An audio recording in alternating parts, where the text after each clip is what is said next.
UDF-നെ സംബന്ധിച്ചിടത്തോളം അൻവർ ഒരു പ്രശ്നമല്ല. 8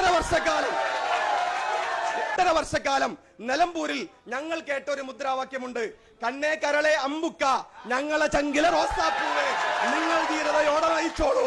8 വർഷം കഴിഞ്ഞപ്പോ നിലമ്പൂരിൽ ഞങ്ങൾ കേട്ടൊരു മുദ്രാവാക്യമുണ്ട്, UDF-ന്റെ പ്രതിനിധി വന്ന് അനാവശ്യം പറഞ്ഞു എന്ന് നിങ്ങൾ പറയരുത്, ചെറ്റേ പട്ടി നായിന്റെ മോനെ കയ്യും കെട്ടും കാലും വെട്ടും അറബിക്കടലിൽ കെട്ടിത്താത്തും. ഇത് അൻവർ ഇതിനെ കുറിച്ച് LDF പറഞ്ഞത്. ഇനി അൻവർ പറഞ്ഞത് ഞാൻ പറയാം. 8 വർഷം അൻവർ പറഞ്ഞു, ഒരു മിനിറ്റ്, 8 വർഷം അൻവർ പറഞ്ഞു പിണറായി വിജയൻ എനിക്ക് പിതൃതുല്യനാണ്, അതായത് എന്റെ ഉപ്പയെ പോലെയാണ്. 8 വർഷം കഴിഞ്ഞപ്പോ അൻവർ പിണറായി വിജയന്റെ തന്തക്ക് പറയുന്നു ഞങ്ങൾ എന്ത് വഹിച്ചു. അൻവറിനോട് UDF വളരെ കൃത്യമായി പറഞ്ഞു, ആ UDF-ന്റെ സ്ഥാനാർത്ഥി അംഗീകരിക്കുന്നുണ്ടോ?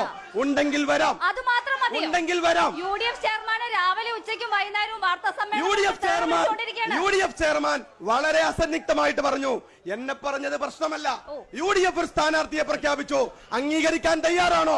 നിങ്ങൾക്ക് UDF-ലേക്ക് വരാം.